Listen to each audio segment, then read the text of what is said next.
Dewan Guru SD Negeri 1 Buntan. Sudah sepatutnya kita mengucap syukur kepada Tuhan karena pada pagi hari ini kita bisa berkumpul di tempat ini untuk mengadakan diseminasi budaya positif di sekolah.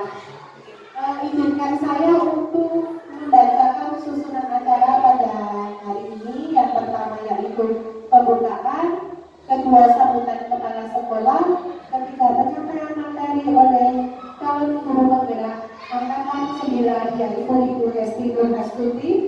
Kemudian selanjutnya adalah acara tanya jawab atau pemberian tanggapan, dan yang terakhir adalah penutup. Langsung saja Bapak Ibu, mari kita awali acara pada pagi hari ini dengan berdoa bersama menurut agama dan kepercayaannya masing-masing. Berdoa dimulai.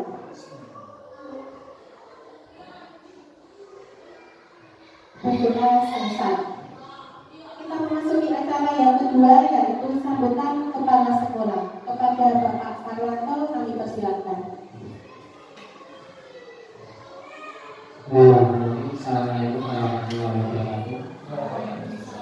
Teman-teman Bapak Ibu Guru yang saya hormati, juga Tuhan kepada Hesti tercinta saat ini sudah mempersiapkan itu mengadakan diseminasi di sekolah kita ini dalam rangka kegiatan guru penggerak.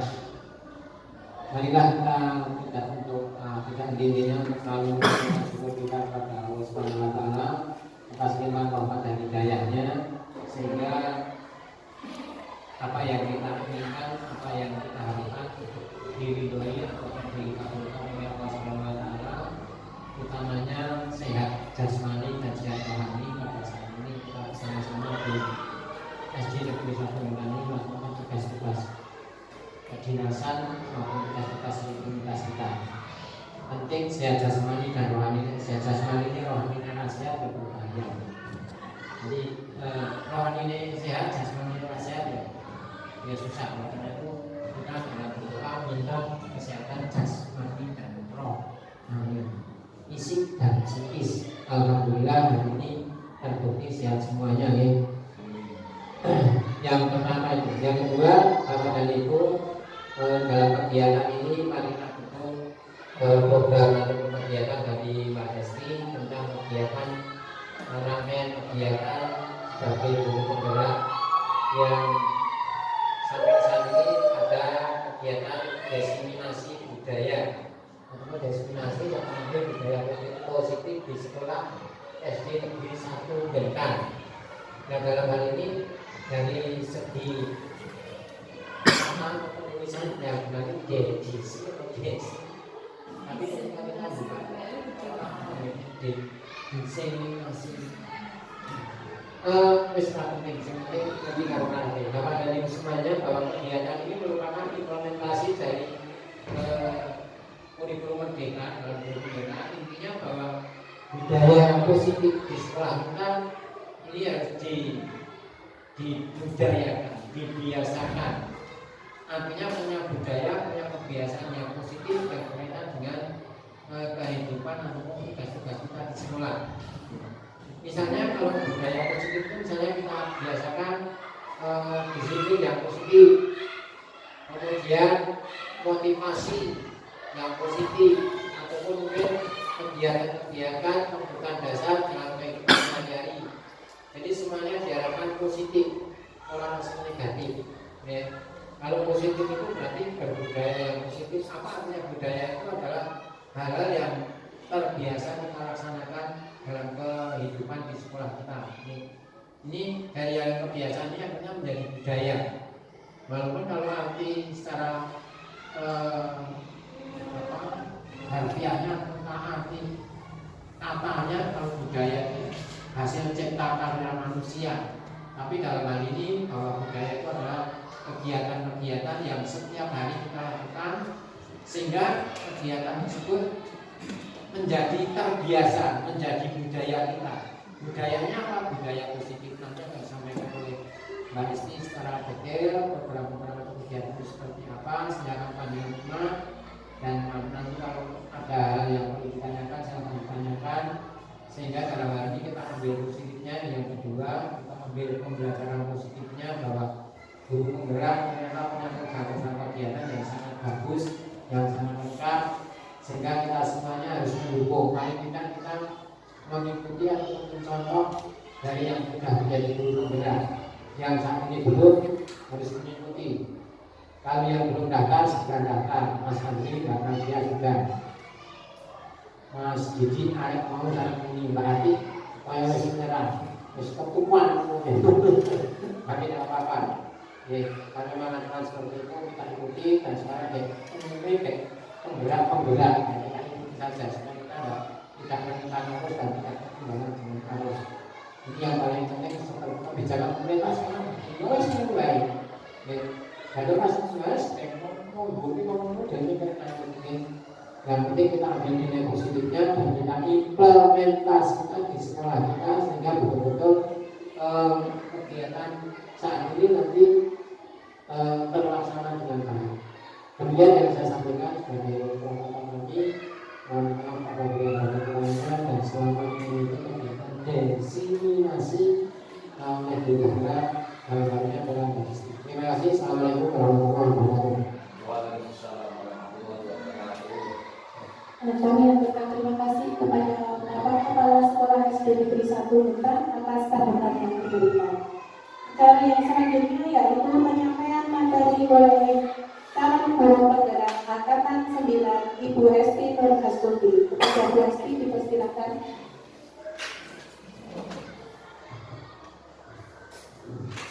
Assalamualaikum warahmatullahi wabarakatuh. Terima kasih untuk waktu yang telah diberikan kepada saya. Di sini saya akan menyampaikan sedikit tentang budaya positif. Jadi ini adalah salah satu materi saya pada guru penggerak, yaitu di modul 1.4. Kemudian saya diberi tugas untuk menyebarkan pemahaman ini kepada guru-guru di sekolah. Adapun latar belakang budaya positif itu apa? Nah, seperti yang kita ketahui bahwa Ki Hajar Dewantara itu mengibaratkan seorang guru itu adalah seorang petani, ya. Jadi untuk agar petani itu kan gurunya, ya. Nah, tanaman itu siswanya dan sekolah itu adalah lahannya. Nah, bagaimana agar tumbuhan itu bisa tumbuh dengan baik? Itu tidak dibiarkan saja, tapi perlu dirawat, diberi pupuk, diberi lingkungan yang baik. Seperti kita, seorang guru itu harus memberikan hal-hal yang baik untuk peserta didik kita. Nah, selanjutnya apa itu budaya positif? Apa itu budaya positif, Bapak Ibu? Tadi sama Pak Parwanta sudah dijelaskan sedikit ya. Budaya positif itu hal-hal yang baik yang mungkin sudah diterapkan di sekolah kita, ya. Misalnya ada sholat berjamaah, terus membaca Asmaul Husna, itu juga sudah termasuk budaya positif. Nah, budaya positif merupakan perwujudan dari nilai-nilai kebajikan atau keyakinan universal yang diterapkan di sekolah. Selama ini barangkali kita sebagai guru merasa berkewajiban mengontrol perilaku siswa agar memiliki perilaku yang guru harapkan. Perwujudannya, guru sering memberikan hukuman kepada siswa yang melakukan kesalahan dan memberikan penghargaan terhadap perbuatan yang baik dilakukan siswa. Nah, apakah memberikan hukuman dan memberikan penghargaan itu sudah sesuai dengan budaya positif? Nah, nanti kita akan membahasnya lebih lanjut. Jadi hari ini Bapak Ibu, adapun yang akan kita bahas yang pertama yaitu tentang disiplin positif. Kemudian nilai-nilai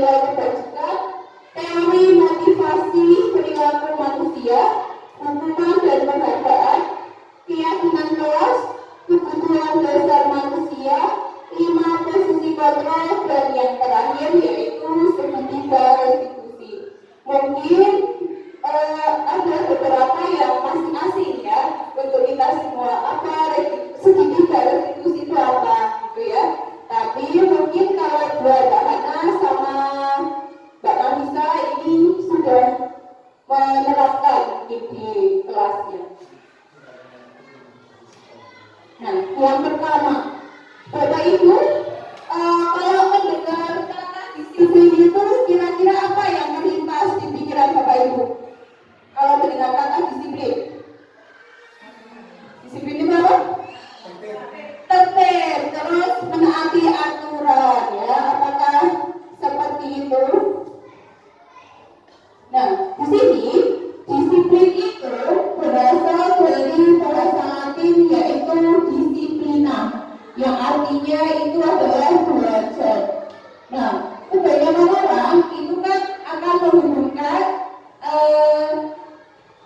disiplin itu dengan tata tertib. Tadi juga Bapak Ibu di sini pasti menghubungkan disiplin itu dengan tata tertib. Nah, padahal itu sungguh berbeda Bapak Ibu. Karena belajar tentang disiplin positif tidak harus dengan memberikan hukuman. Justru itu adalah salah satu alternatif terakhir kalau perlu tidak digunakan sama sekali. Karena seringkali kalau itu berkaitan dengan disiplin itu tata tertib, nanti kalau tidak tertib pasti mendapatkan hukuman. Nah, seperti itu. Padahal disiplin itu tidak seperti itu, ya. Selanjutnya nilai-nilai kebajikan. Nah, nilai-nilai kebajikan adalah sifat-sifat positif yang merupakan tujuan mulia yang dicapai setiap individu. Nilai-nilai tersebut bersifat universal dan lintas bahasa, suku bangsa, apapun latar belakang. Nah, di sini setiap perilaku dan perbuatan itu pasti memiliki tujuan. Semua tindakan yang dilakukan siswa, dilakukan guru itu pasti memiliki tujuan. Dengan mengaitkan nilai-nilai kebajikan yang diyakini seseorang, maka motivasi intrinsiknya akan terbangun, sehingga menggerakkan motivasi dari dalam untuk dapat mencapai tujuan mulia yang diinginkan. Nah, di sini adalah contoh nilai-nilai kebajikan. Ini terdapat pada profil pelajar Pancasila, ya Bapak Ibu. Yang pertama, beriman dan bertakwa kepada Tuhan Yang Maha Esa. Kemudian berakhlak mulia, berkebinekaan global, gotong royong, mandiri, kreatif, dan bernalar kritis. Ini adalah contoh-contoh dari nilai-nilai kebajikan atau nilai-nilai yang dianggap baik. Selain nilai-nilai yang tadi, nah ini adalah nilai-nilai kebajikan yang lainnya. Nah, biasanya itu kita gunakan untuk membuat keyakinan kelas, ya Bapak Ibu. Nah, ada nilai tanggung jawab, kebahagiaan, keberanian, bijaksana, bersyukur, toleransi, jujur. Nah, itu adalah nilai-nilai kebajikan. Nah, selanjutnya adalah teori motivasi dan perilaku manusia. Nah, pertanyaannya, sebagai seorang guru saat Anda hari mengajar di kelas 4 waktu itu motivasinya apa? Saya mau tanya ke Pak Didi yang setiap hari datangnya selalu pagi sekali, ya, salah belaka juga. Nah, alasannya itu apa Pak Didi? Terima kasih untuk waktu yang diberikan kepada kami. Suatu kehormatan. Tadi ada pertanyaan dari Bu Esti, apa motivasi yang mendasari tentang berangkat pagi? Iya. Motivasi saya untuk berangkat pagi salah satunya adalah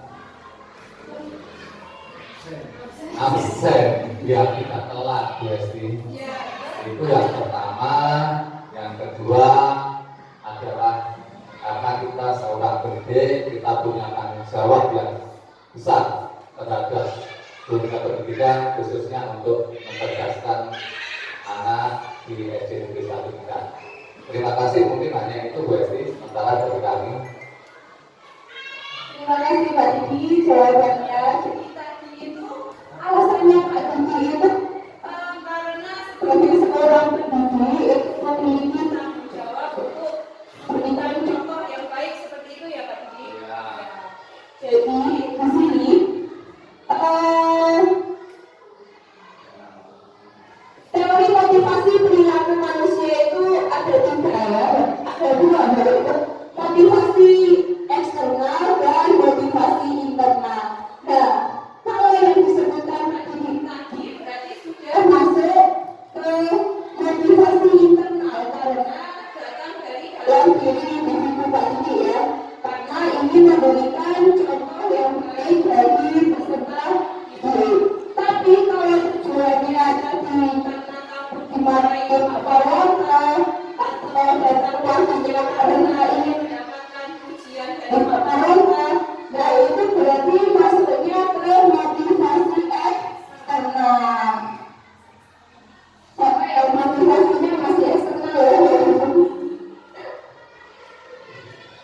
kedua yaitu value tentang hukuman, konsekuensi, dan restitusi hukuman ya.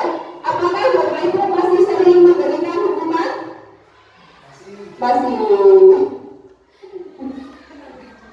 Ya, jadi ini hal yang baru ya. Jadi ada hukuman, konsekuensi, dan restitusi. Secara garis besar, apa sih perbedaan hukuman dan konsekuensi ya? Kalau hukuman itu diberikan secara langsung setelah kejadian terjadi ya. Sedangkan konsekuensi itu terjadi sebelumnya itu sudah terjadi kesepakatan. Misalnya anak tidak membawa pensil, gitu. Konsekuensinya apa? Gitu. Membeli di warung, seperti itu ya. Jadi itu adalah konsekuensi. Kalau hukuman itu tidak ada kesepakatan terlebih dahulu ya. Sedangkan restitusi itu merupakan pilihan. Nanti peserta didik itu diajak untuk menemukan solusi dari permasalahan yang dihadapi. Misal dia suruh mencari solusinya. Misalnya anak terlambat. Nah itu ditanya kenapa terlambat. Lalu setelah itu dia tidak terlambat, apa yang harus kami lakukan? Nah itu restitusi. Jadi berbeda hukuman, konsekuensi, dan restitusi. Nah, selanjutnya ini coba kita jawab bersama-sama. Mencatat 100 kali di dalam buku dengan kalimat saya tidak akan terlambat lagi karena terlambat ke sekolah. Itu merupakan hukuman atau konsekuensi? Hukuman. Yang kedua, lari mengelilingi lapangan basket 2 kali karena terlambat hadir ke sekolah. Apa? Hukuman ya Bapak Ibu. Murid diminta untuk push up 15 kali karena tidak menggunakan masker ke sekolah. Hukuman. Menggantikan kertas tugas teman yang telah dicatat, yang telah dicoret-coret. Konsekuensi. Membersihkan tumpahan air di meja tulis karena tersenggol pada saat belajar. Konsekuensi. Murid disuruh untuk mengenakan sepatu seharian di sekolah karena tidak mengenakan sepatu hitam. Konsekuensi atau hukuman? Hukuman ya. Lari mengelilingi lapangan basket 2 kali karena terlambat 10 menit untuk pelajaran PJOK. Konsekuensi. Nah, jadi sudah betul ya Bapak Ibu, hukuman terus ada ini enggak. Kalau konsekuensi kenapa? Karena kan masih ada hubungannya dengan PJOK ya. Kecuali dia terlambat pelajaran agama suruh berlari itu berarti tidak ada hubungannya dengan pelajaran PJOK seperti itu. Nah, selanjutnya yang ini menjadi pembahasan yang baru ya. Bapak Ibu, biasanya kan kita masih suka memberikan penghargaan ya. Penghargaan mungkin saya juga masih melakukan sebelumnya, misalnya anak bisa menjawab, saya berikan pensil seperti itu. Mungkin tahun kemarin saya juga masih melakukan itu. Tapi setelah saya belajar, ternyata penghargaan itu untuk sekarang sudah tidak efektif lagi Bapak Ibu. Jadi suatu penghargaan itu adalah suatu benda peristiwa yang diinginkan yang dibuat dengan persyaratan. Jadi kan harus ada syarat. Dia misalnya dapat pensil, dia harus melakukan apa gitu ya. Nah kalau dia malas, ya sudah, berarti tidak ada motivasi lagi. Motivasinya hilang. Kalau tidak ada pensil, berarti dia tidak mau semangat belajar lagi. Nah itu mengapa penghargaan itu sudah tidak efektif lagi. Yang harus kita lakukan itu adalah menumbuhkan motivasi dari dalam diri, atau tadi motivasi intrinsik. Ya, internal intrinsik. Nah, selain itu tidak menumbuhkan motivasi juga dapat merusak hubungan. Jadi dengan adanya penghargaan itu nanti bisa menimbulkan rasa iri, rasa dengki, dan kita sebagai orang dewasa pun pasti pernah merasakan hal seperti itu. Jadi anak-anak juga pasti akan merasakan seperti itu.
jujur tahun ini saya masih melakukan membuat itu peraturan kelas, belum keyakinan kelas. Tapi setelah saya belajar di guru penggerak ini, oh yang betul itu ternyata keyakinan kelas, bukan peraturan kelas seperti itu.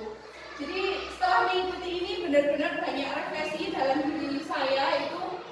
Ternyata yang selama ini saya anggap sudah betul itu ternyata belum gitu ya Bapak-Ibu. Nah di sini tadi mengapa keyakinan kelas bukan peraturan kelas ya. Nah kita lihat tata tertib itu kan merupakan keyakinan kelas. Kata-katanya masih misalnya ini.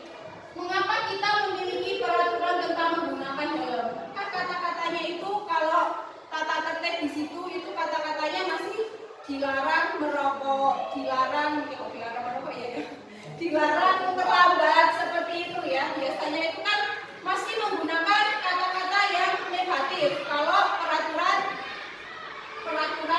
atau di sini peraturan kelas. Di situ saya juga masih ada kata-kata negatifnya peraturan kelas saya. Jadi saya sudah mengubah menjadi keyakinan kelas. Kenapa kok yakin gitu ya? Jadi yakin itu dari dalam diri kita. Tadi kan ada pertanyaan, mengapa kita memiliki peraturan tentang menggunakan helm saat berkendara? Kenapa kok pakai helm itu biar apa Bapak Ibu? Biar aman, biar selamat seperti itu ya. Ya, biar tidak ditilang. Tapi kan supaya tujuan utamanya itu adalah agar selamat ya. Terus mengapa ada peraturan dilarang merokok di sekolah? Ini tujuannya untuk apa Bapak Ibu? Untuk kesehatan ya. Ya, kesehatan betul menjadikan suasana kesehatan. Nah, tadi yang kita sebutkan itu untuk agar selamat, agar sehat itu merupakan keyakinan ya. Jadi kita ubah peraturan itu menjadi suatu keyakinan. Nah, di sini keyakinan yaitu nilai-nilai kebajikan universal yang disepakati secara tersirat dan tersurat, lepas dari latar belakang suku, negara, bahasa maupun agama. Murid-murid pun demikian. Mereka perlu mendengarkan dan memahami arti sesungguhnya tentang peraturan-peraturan yang diberikan, apa nilai-nilai kebajikan di balik peraturan dan apa tujuannya. Jadi anak-anak itu harusnya tahu kenapa kok ada tata tertib itu, kok dilarang itu tuh anak tuh harusnya juga tahu maksudnya itu apa, tujuannya apa, biar sehat, biar dia disiplin. Nah, seperti itu. Nah, ini adalah keyakinan kelas ya. Keyakinan kelas itu merupakan suatu tindakan kecil yang dapat kita lakukan di kelas untuk menciptakan lingkungan yang positif. Jadi untuk membuat keyakinan kelas itu nanti kita dapat membuat kesepakatan bersama siswa. Jadi tidak guru yang menentukan, tapi anak-anak juga ikut serta dalam membuat kesepakatan atau keyakinan kelas ini. Nah, kenapa tadi kok keyakinan? Karena keyakinan akan lebih memotivasi dari dalam diri anak. Karena mereka yang membuat berarti mereka menjalankan. Dibanding dengan peraturan, dilarang ini, dilarang itu. Nah, mereka itu kan tidak termotivasi dari dalam diri. Nah, Bapak Ibu, seperti saya utarakan tadi bahwa saya juga masih membuat peraturan, bukan keyakinan ya sebelum belajar ini. Nah, sekarang kita belajar mengubah peraturan-peraturan ini menjadi nilai-nilai kebajikan ya. Kalau kembalikan barang ke tempatnya, nilai kebajikan yang ingin dicapai apa Bapak Ibu? Apa? Teratur? Tanggung jawab. Dia bertanggung jawab, bisa ya tanggung jawab. Kalau dilarang mengganggu orang lain, menghargai, menghormati orang lain ya Bapak Ibu. Hadir di sekolah 15 menit sebelum pembelajaran dimulai. Disiplin. Dilarang melakukan kekerasan. Saling menyayangi mungkin bisa. Dilarang menggunakan narkoba.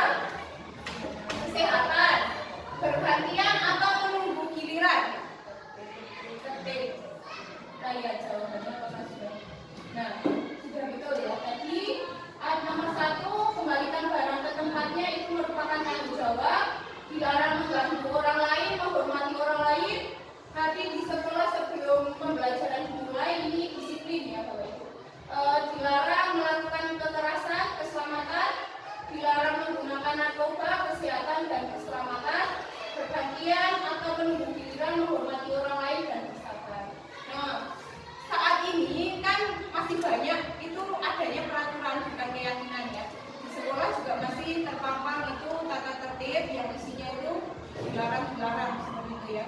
Harusnya kita mulai mengubah dengan nilai-nilai kebajikan. Jadi anak-anak itu lebih termotivasi.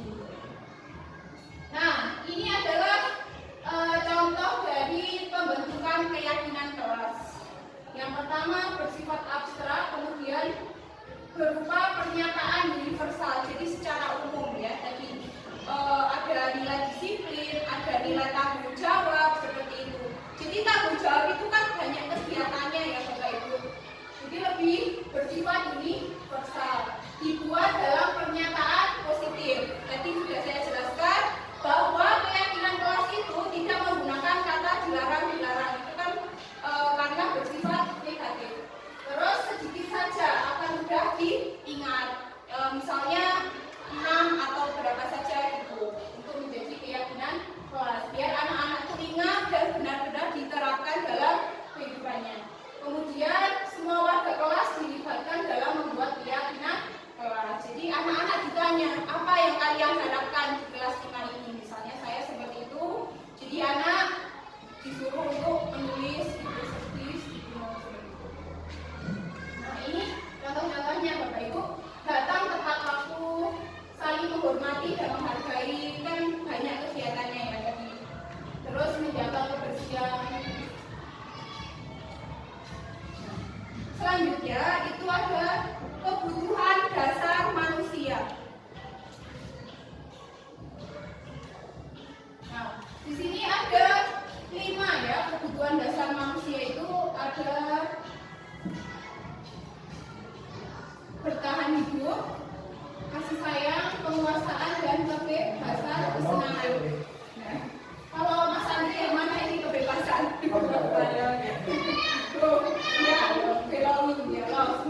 Jadi Bapak Ibu sebenarnya kalau kita mau refleksi seperti itu, kenapa toh anak kok ada yang nakal, suka mungkin membuat kerusuhan gitu. Nah alasannya karena ini, karena kebutuhan dasar mereka itu tidak terpenuhi, karena ingin mendapatkan perhatian, karena ingin dianggap populer atau bagaimana, tidak mendapatkan kasih sayang, makanya mereka itu melanggar peraturan yang sudah ada atau keyakinan-keyakinan yang sudah ada.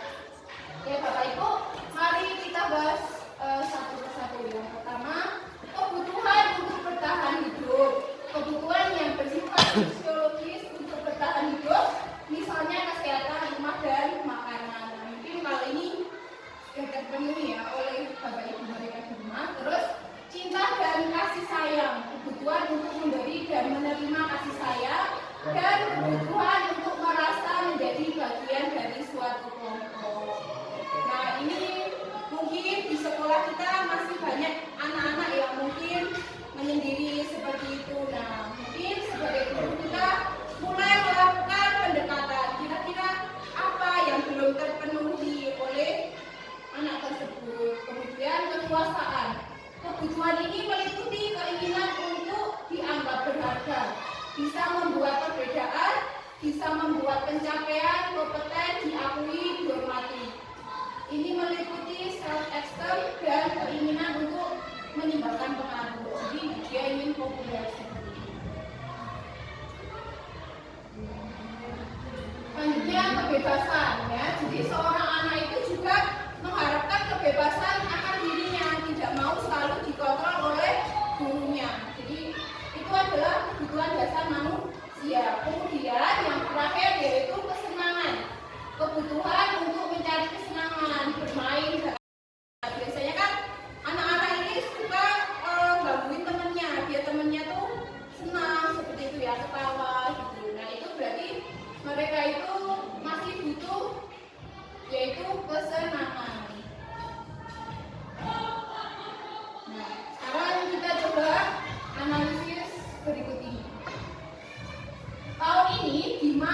Jadi Bapak Ibu bahwa setiap tindakan pasti ada tujuannya. Dan kenapa kok anak mungkin menurut kita itu melanggar aturan dan sebagainya? Nah itu karena kebutuhannya belum terpenuhi. Jadi kita harus cari tahu.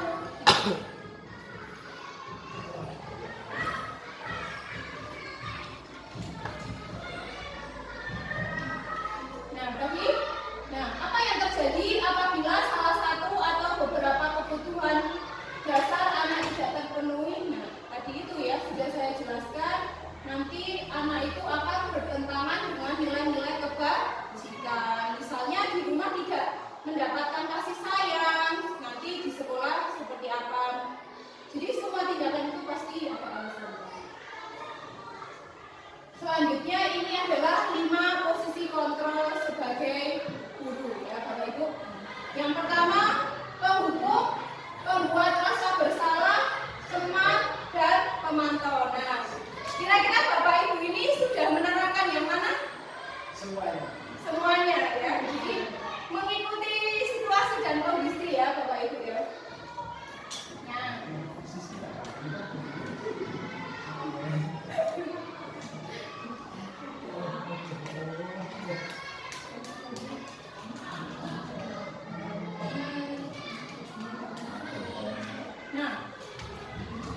Nah, berikut adalah 5 posisi kontrol dalam menangani anak gitu ya, dalam menghadapi atau berhubungan dengan anak, mungkin anak yang melanggar nilai-nilai kebajikan yang tadi. Yang pertama penghukum, yang kedua pembuat orang merasa bersalah, yang ketiga teman, yang keempat pemantau, dan yang kelima adalah manajer. Penghukum itu ciri-cirinya apa? Ya, ciri-cirinya itu menggunakan nada yang tinggi, menggunakan wajah yang seram seperti itu. Hai kamu, kenapa terlambat? Nah, seperti itu. Nah, ya. Kalau tidak tetap nanti saya balang kursi gitu ya. Nah, itu tuh penghukum. Jadi nadanya itu menggunakan nada yang tinggi seperti itu. Kemudian kalau membuat orang bersalah, nah tadi kalau penghukum anaknya itu bagaimana? Kira-kira anaknya itu malah akan menjadi takut ya Bapak Ibu, takut kalau dihukum, tapi tetap melakukan hal yang sama, akan mengulangi kegiatan itu lagi. Yang kedua pembuat orang merasa bersalah. Nah di sini biasanya ini adalah manipulatif ya. Misalnya contohnya seperti ini. Bu Esti kan sudah mengajar kalian dengan capek, masa kalian tidak memperhatikan Bu Esti seperti itu. Jadi membuat anak-anak itu seolah-olah mereka itu bersalah kalau tidak tertib. Kemudian yang selanjutnya itu sebagai teman. Nah, kalau sebagai teman itu pastinya anak akan menjadi dekat dengan Bapak Ibu karena kan menggunakan pendekatan yang ramah, terus saling menyayangi gitu. Tetapi dengan pendekatan teman ini, anak-anak itu nanti tidak mau menjadi lemah dan bergantung. Misalnya kalau Bu sama Bu Esti kan sebagai teman, tapi kalau Pak Andri kan tidak sebagai teman, misalnya ya. Nah nanti kalau sama Bu Esti tertib, tapi sama Pak Andri tidak tertib karena kan tidak ramah atau tidak merasa dekat seperti itu contohnya ya. Alah gitu ya. Tapi kayaknya tetap disayang kalau Pak Andri. Kemudian yang keempat itu posisinya guru sebagai pemantau ya. Jadi kalau sebagai pemantau itu sudah ada peraturannya. Jadi menyesuaikan dengan kejadian yang terjadi. Jadi misalnya tidak memakai topi, kamu sudah tahu kan hukumannya apa? Baris dengan teman-teman di depan. Nah, itu adalah contoh dari pemantau. Untuk yang terakhir ini, menurut teorinya itu adalah posisi yang paling disarankan, yaitu seorang manajer. Jadi guru itu diharapkan dapat menjadi seorang manajer. Nah, sebagai manajer itu bagaimana langkah-langkahnya? Jadi kalau ada masalah itu tidak langsung menghakimi ya. Kalau tadi kan kalau hukuman itu langsung diberi hukuman. Jadi anak ditanya dulu, ada apa seperti itu. Terus ditanya alasannya kenapa kok misalnya datang terlambat seperti itu.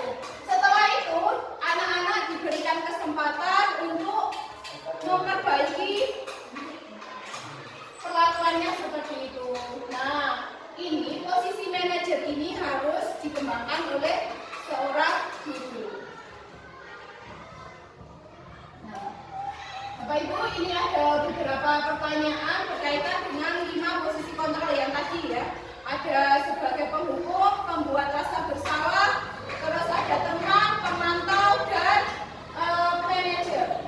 Kalau saya kecewa sekali dengan kamu, itu kira-kira posisi yang mana? Iya, membuat rasa bersalah. Kamu tidak pernah benar melakukannya.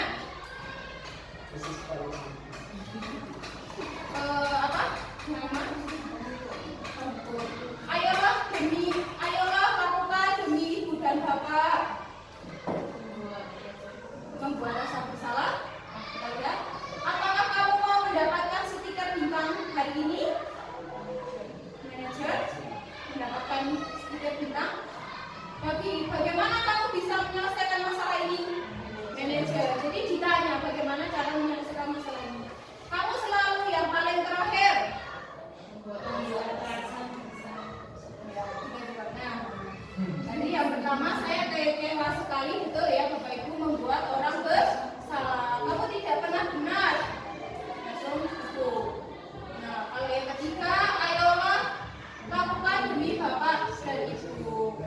Nah, ini adalah posisi guru dalam menyikapi anak-anak yang mungkin melanggar nilai-nilai kebajikan. Nah, bagaimana caranya kita sebagai guru itu berusaha untuk menjadi seorang manajer. Mungkin dapat dilakukan sedikit demi sedikit ya Bapak Ibu. Nah, sekarang kira-kira setelah tahu ini ada 5 posisi kontrol ya. Kalau Pak Andri di posisi mana Pak? Teman-teman yang menjawab di posisi penghukum ya. Mungkin besok tidak hanya penghukum saja ya Pak Andri ya. Buat rasa bersalah. Ya, diusahakan untuk menjadi seorang manajer sama-sama. Nah, ini materi kita yang terakhir Bapak Ibu tentang segitiga restitusi. Prostitusi. Ini restitusi ya. Tadi kan di awal-awal ada hukuman, konsekuensi dan restitusi. Nah, di dalam restitusi ini ada namanya segitiga restitusi. Yang ketiga sisinya itu memiliki. Restitusi adalah proses menciptakan kondisi bagi murid untuk memperbaiki kesalahan mereka sehingga mereka bisa kembali dalam kelompok mereka dengan karakter yang lebih kuat. Jadi mereka itu kalau restitusi itu bagaimana caranya mereka memperbaiki sendiri tanpa dorongan atau paksaan dari orang lain. Nah, di sini ada segitiga restitusi adalah sebuah tahapan untuk memudahkan para guru dan orang tua dalam melakukan proses untuk menyiapkan anaknya melakukan restitusi. Nah, tadi di gambar yang tadi, nah ini ada 3 sisi restitusi. Yang pertama menstabilkan identitas, yang kedua validasi tindakan yang salah, kemudian menanyakan keyakinan. Jadi ada 3 langkah dalam segitiga restitusi. Nah, seperti ini contohnya, misalnya langkah pertama menstabilkan identitas. Jadi misalnya anak melakukan kesalahan gitu, kita bisa menggunakan ucapan seperti ini. Ya, semua orang itu pasti pernah melakukan kesalahan manusiawi gitu. Jadi anak itu distabilkan dulu ya, distabilkan dulu identitasnya ya. Terus tidak ada manusia yang sempurna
disiplin. Nah, jadi ketika ada anak yang terlambat, ditanya dulu, kenapa kok terlambat? Misalnya malamnya tidur terlalu larut seperti itu ya. Nah, kira-kira kalau kamu terlambat, itu sudah melanggar keyakinan kelas kita apa? Disiplin. Nah, seperti itu. Lalu nanti anak ditanya bagaimana cara untuk memperbaiki itu. Nah, itu adalah langkah-langkah dari segitiga restitusi. Nah, ini adalah ciri-ciri restitusi. Yang pertama, restitusi bukan untuk menebus kesalahan, namun untuk belajar dari kesalahan. Yang kedua, restitusi memperbaiki hubungan. Ya. Yang ketiga, restitusi adalah tawaran bukan paksaan. Jadi di dalam restitusi itu memberikan tawaran bagaimana cara untuk memperbaiki. Kemudian restitusi menuntut untuk melihat ke dalam diri, terus untuk mencari kebutuhan dasar yang mendasari tindakan. Nah, itu selanjutnya fokus pada karakter bukan tindakan. Kemudian fokus pada solusi. Yang terakhir mengembalikan murid yang berbuat salah pada kelompoknya. Nah, ini adalah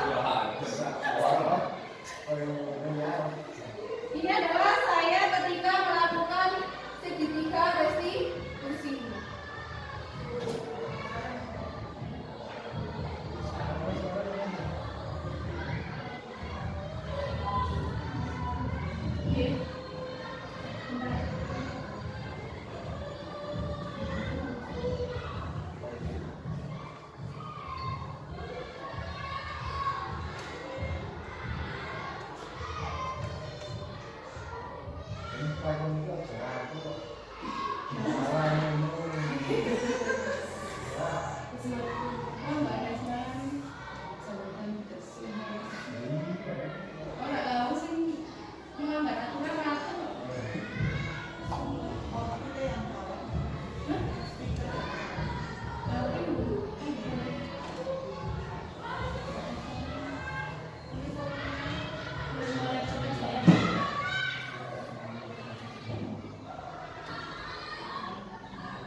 Jadi ini Ratu itu melanggar keyakinan kelas, yaitu dia tidak mengerjakan tugas, dia tidak mengerjakan PR.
Nah, awalnya kalau segitiga restitusi itu kita itu bagaimana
Baik, Bu Eka, terima kasih atas pertanyaannya, pertanyaan yang bagus sekali. Jadi, bagaimana tips untuk menjadi seorang manajer ya?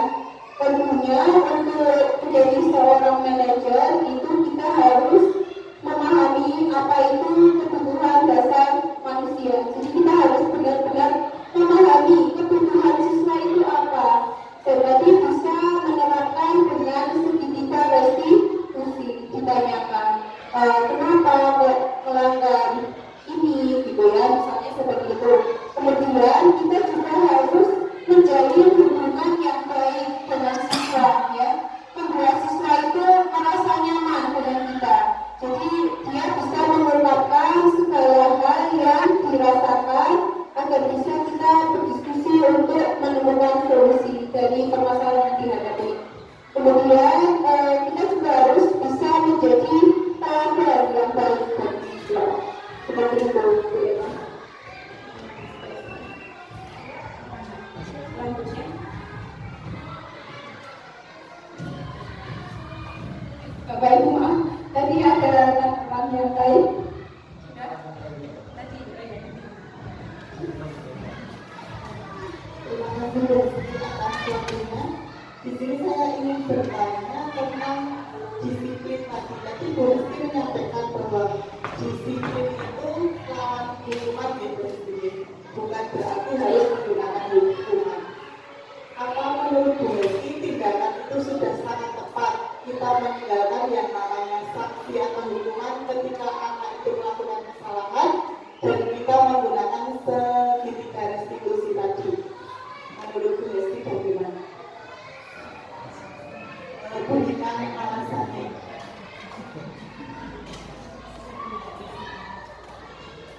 Baik, terima kasih. Saya akan menjawab pertanyaan dari Bu Nafisa. Tadi, apakah hukuman itu benar-benar bisa dihilangkan ya, dan bisa menertibkan siswa itu tanpa hukuman ya? Nah, menurut saya itu sangat besar Bu Nafisa, karena kan kita sudah ada segitiga restitusi. Jadi itu adalah salah satu upaya untuk menumbuhkan rasa motivasi internal dalam diri siswa itu tentang nilai-nilai kebajikan. Jadi saat siswa melanggar kebajikan atau peraturan itu siswa tidak perlu dihukum karena akan disadarkan lagi dengan nilai-nilai kebajikan yang tadi. Seperti itu Bu Nafisa.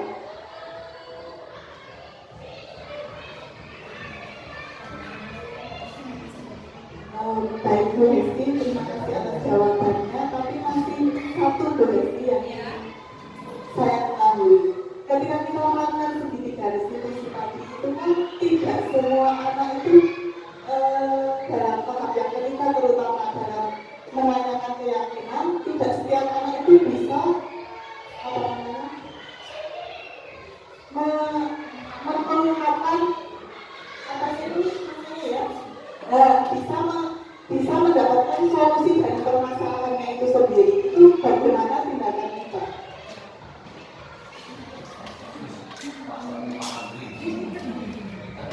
Baik, mungkin sebagai guru walaupun anak itu tidak keluar gitu ya, tadi juga sama waktu kasus racun itu juga tidak langsung dia menjawab ini, tapi kita ungkapkan pertanyaan-pertanyaan yang menjurus ke situ, pertanyaan-pertanyaan pemantik agar siswa itu arah pemikirannya itu kita arahkan gitu ya. Iya, diarahkan, bukan kita yang membantu atau memberikan solusi, tapi diarahkan seperti itu. Dari guru yang lain, apakah masih ada tanggapan atau pertanyaan? Tanggapan? Lagi? ini kaitannya dengan posisi kontrol. Mungkin kita sebagai pendidik selama ini kita sudah melakukan 1, 2, 3, 4, 5 itu ya. Maksud saya begini, kadang kan kondisi yang kita hadapi kaitannya dengan anak-anak kan berbeda-beda. Kadang kita perlu sebagai manajer, kadang kita perlu sebagai teman. Jadi menurut saya itu kondisi yang kita hadapi bagaimana dulu. Mungkin kalau penghukum juga kita semua, tapi Pak Andri menyampaikan sering mungkin kalau dari materi ini penghukum memang tidak bukan satu pilihan yang baik gitu ya, tapi semua pernah melakukan, tapi mungkin berjalannya waktu itu semakin kesini ya. Nah, akhirnya berproses kita bisa menjadi seorang manajer. Jadi menurut saya juga tergantung kondisinya itu bagaimana guys. Terima kasih Bu Ati, tadi catatan yang sangat bagus bahwa itu bahwa untuk melakukan langsung ke manajer itu butuh proses yang sangat panjang dan juga kita juga harus memperhatikan kondisi yang ada, tidak serta-merta kita langsung memutuskan ini gitu ya. Nah, untuk seperti yang dikatakan Bu Ati tadi bahwa untuk menjadi seorang manajer ya kita pelan-pelan meninggalkan hukuman itu. Pelan-pelan kita belajar untuk menjadi seorang manajer. Terima kasih. Ada tanggapan yang lain? Ayo Haru.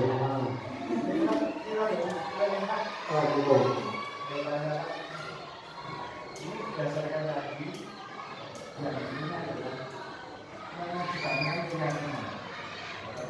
Sedangkan untuk larangan itu diminimalisir. Apakah kita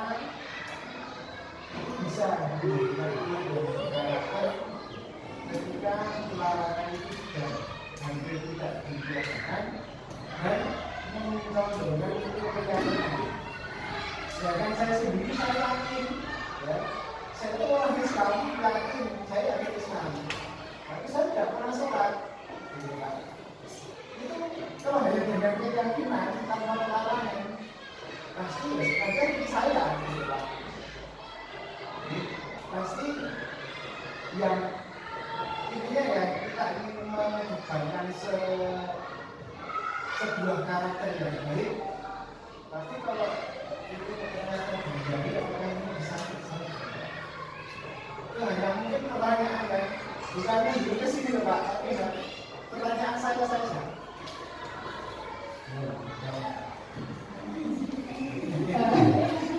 Baiklah Pak Andi, terima kasih. Jadi ya kalau di dalam podcast ini kita meyakini bahwa keyakinan itu harus dilakukan, percaya dengan ketertiban itu atau disiplin itu tadi itu bisa terjadi karena adanya keyakinan.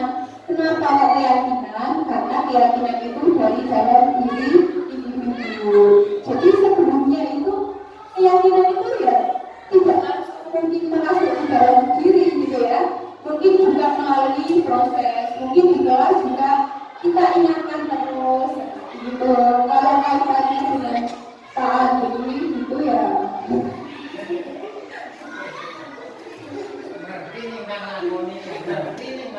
Nah itu tergantung ke individu masing-masing berarti seperti itu. Itu kan nanti setelah itu kan pasti ada akibat. Iya. Jadi apapun perbuatan pasti ada tujuan. Tapi kalau ada tujuan tidak ada akibat, nah, misalnya saya mencintai badan dia, contoh. Kalau hanya mencintai kan tidak apa-apa, tapi kan akibatnya apapun tindakan itu ya mungkin hanya persepsi papasan saya. Ketika ada keyakinan, ketika ada cinta, pasti ada rasa sayang.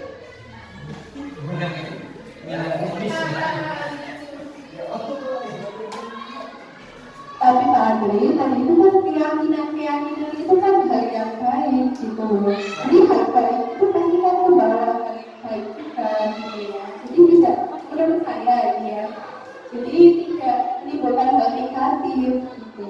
Kecuali dia melanggarnya. Jadi kalau melanggar baru nanti ada negatifnya. Baik Bapak itu, apakah ada yang mau menjawab pertanyaan Pak Andri? Oh ya, baik Pak Andri. Jadi ini diskusinya di akhir-akhir malah menarik kan? Oke, terima kasih untuk waktu yang kami berarti nanti memang materinya asik ya tentang keyakinan.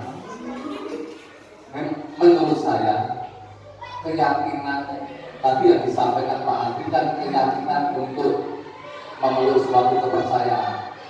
Sedangkan materi yang di sini keyakinan yang timbul dari hati kita.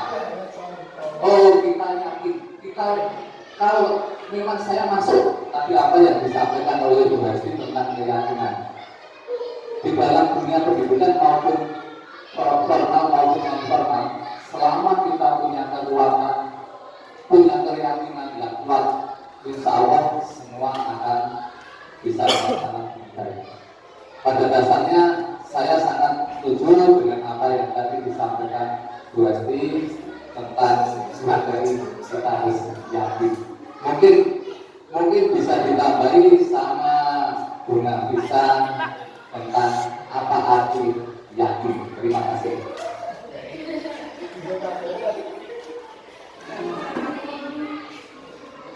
Terima kasih.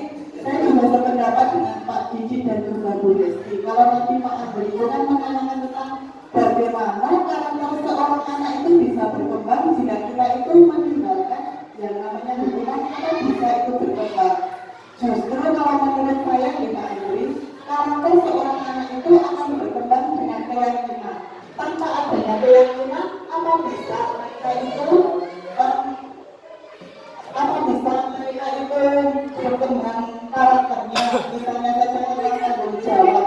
Kalau mereka saja yakin dengan tanggung jawab itu, apa mereka bisa berkembang karakternya itu? Apa mereka bisa berkembang dengan tapi kalau menurut saya itu mereka berkembang ketika mereka itu yakin seperti itu.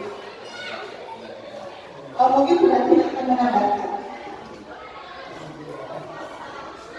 Jadi saya akan menjelaskan saja yang dimaksud dalam pertanyaan dan pernyataan dari pertanyaan dari Pak Andri dan pernyataan dari Besti itu berkebutuhan karena apa yang mana Pak Andri itu punya keyakinan sekolah ini bukan materi tentang keyakinan tentang keimanan ya, ini berbeda. Tapi di sini keyakinan yang dimaksud adalah keyakinan dari untuk memperbaiki diri dalam pembelajaran, dalam suatu permasalahan di sekolah, tidak ada hubungannya dengan keimanan dan ketakwaan.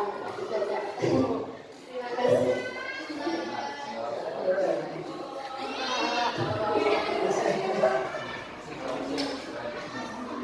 Terima kasih ya. Seperti pernyataan dari tadi, konsepnya itu saya hanya mencontohkan ketika kita yakin kita punya anak contoh. Tapi konsepnya ketika kita membuat karakter anak yang mempunyai landasan kebiasaan, anak yang bisa berdasarkan Pancasila, apalagi seperti kita yang melakukan sendiri ketika kita berada di kelas warna anak juga akan kaget ya mana anak ya dulu ya orang anak tapi orang anak untuk menerima sendiri seperti itu apakah dengan besok kita hanya mengandalkan sebuah keyakinan tanpa ada perlawanan apapun itu proses untuk menciptakan anak yang berkarakter kebangsaan berkarakter Pancasila yang saya contohkan tadi, saya mencontohkan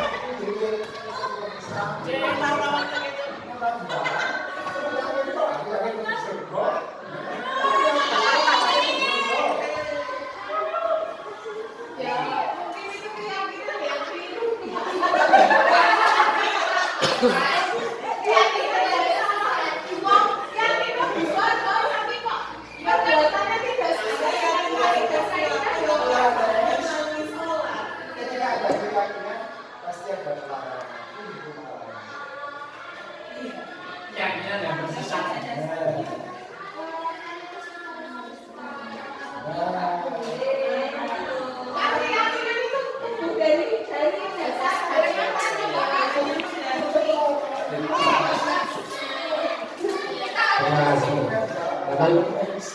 Ini kalau siswa ketika pembelajaran seperti itu, jangan sampai siswa itu tidur dia tidak berani berpendapat. Apapun pendapatnya ya harus disampaikan. Entah itu cintanya dengan temannya, entah itu keyakinan dan pengen perkasan. Ya ini memang seperti ini, tidak apa-apa. Ini mengembangkan bahwa kita ini memang harus berani berpendapat. Apapun pendapat itu dan apapun yang kita keyakinan dalam hal tadi kembali ke materi ini ya, bahwa ternyata selama itu kita menerapkan tentang ketakutan ketakutan dilarang penting berdiri, dilarang membuang sampah sembarangan, dilarang melunggang, dilarang itu tidak boleh. Sekarang barangkali sudah ada yang lebih halus, misalnya kalau di kamar mandi siramlah aku, kalau bunga ya mungkin rawatlah aku, ya kalau sampah buanglah di tempat sampah. Kalau dulu kan dilarang membuang sampah di sini, jadi menggunakan kata-kata negatif. Kalau kita sekarang sudah punya keyakinan, apa artinya kita berasal dari dalam diri kita, maka motivasi itu intrinsik ya. Dari dalam diusahakan motivasi itu kalau bisa yang dari dalam, sehingga segala sesuatu itu kan menjadi kesadaran diri, akan menjadi kebiasaan yang akhirnya menjadi budaya. Ini motivasi yang dari dalam. Misalnya kalau kita mau yang muslim ya, kita kalau mau sholat tahajud itu setan paling akan kedua bersama. Saya mau adem lah, saya mau berkurang lah, saya mau musik lah, itu adalah dari setan. Tapi kalau kita punya motivasi, saya ingin bahwa kehidupan saya lebih aman, lebih sempurna, lebih aman, lebih nyaman, lebih membahagiakan. Maka nanti jaminannya juga katanya hidupnya di akhirat nanti juga akan lebih bahagia. Ini ada motivasi dari dalam, sehingga mau orang itu punya, itu punya. Nah, dengan memaksakan diri akhirnya menjadi keyakinan diri dan akhirnya membudayakan bahasa. Membudaya, kalau jangan budaya itu orang uang, orang bojone, orang panik, senang sholat itu dan sholat. Nah, dia harus pilih sholat, orang sholat. Berarti keyakinan yang sesat. Artinya mau mendapatkan sesuatu, tapi tidak mau berusaha, tidak mau berusaha, tidak mau mengerjakan apa yang sesuai untuk mencapai tujuan yang tersebut. Jadi punya tujuan, berarti punya impian, punya visi yang harus dicapai, punya impian. Nah, kalau punya impian berarti harus tidur dulu Pak, biar punya mimpi. Makanya kita harus punya tujuan hidup, punya tujuan dalam pembelajaran seperti apa, memotivasi kepada siswa, atau sampai tujuan di sekolah. Kalau dia sudah punya seperti itu, ya nanti mereka akan sadar dengan sendirinya. Di lingkungan sekolah kita di kelas, bagaimana kita membudayakan budaya musik ini banyak sekali ya, banyak sekali yang memang harus kita budayakan sehingga nanti kebiasaan ini yang hubungannya dengan karakter sekarang ini sudah sangat perlu di perhatian khusus pada kita sebagai guru. Lalu yang disampaikan guru salah satunya sebagai manajer. Manajer itu harus membimbing dalam arti mencari solusi. Siapa yang mencari solusi? Kalau bisa ya yang bersangkutan. Kalau saya sebagai manajer menanyakan kepada Mas Andri, sekarang mengapa Mas Andri baru membuat RPP? Nah, itu kan pertanyaan manajer ya. Karena manajer orang ngopor ada RPP, mengapa? Apa sebabnya? Oh, sebagai orang Pak dari Indonesia. Yuk ini dari Indonesia oke.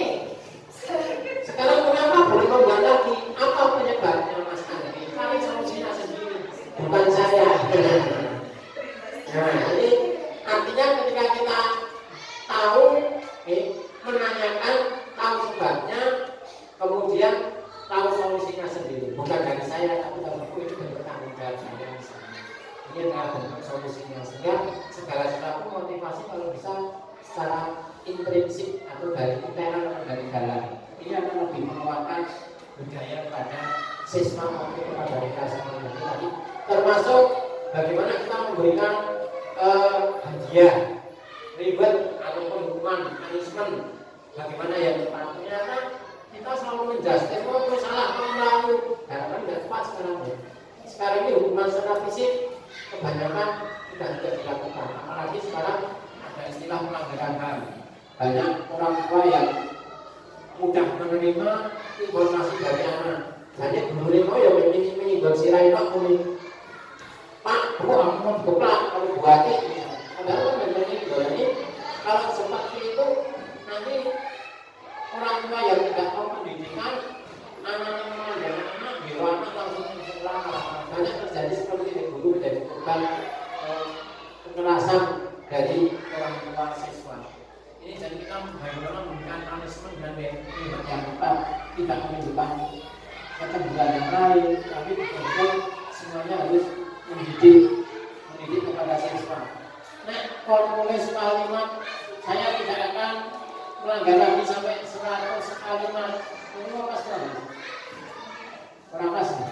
Sekarang tidak pas nih. Jadi bagaimana teman itu bisa mendidik kepada siswa sehingga siswa tersebut sadar bahwa saya melakukan kesalahan dan ke depan tidak akan mengulangi. Intinya yang seperti itu menjadi hukuman maupun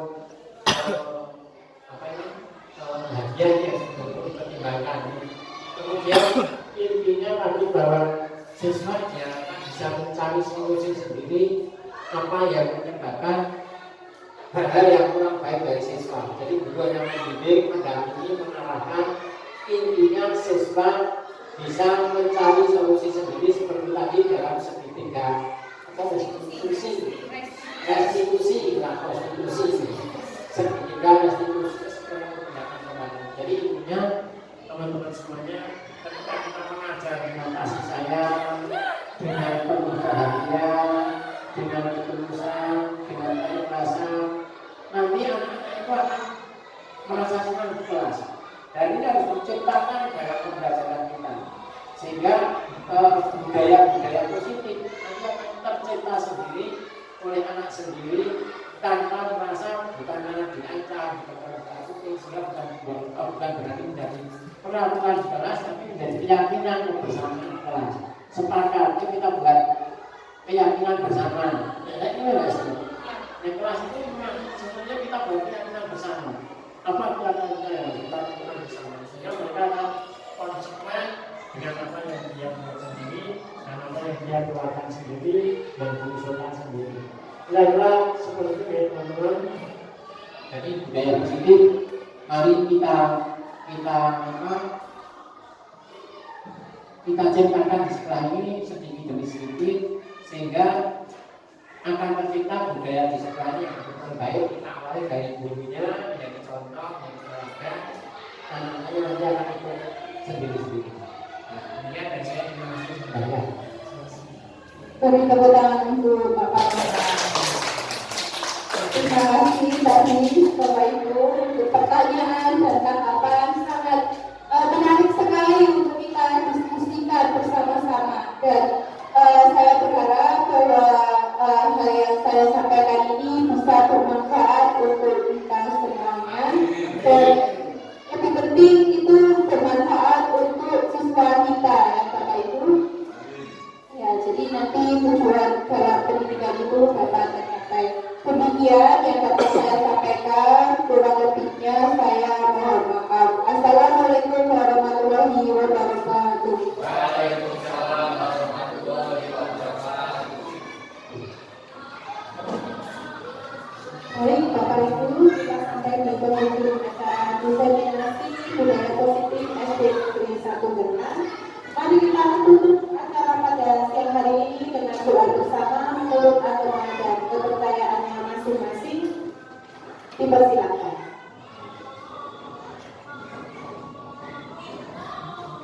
Berdoa selesai.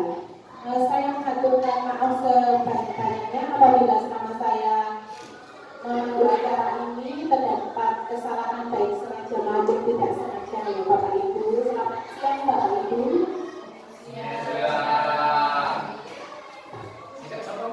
Oke,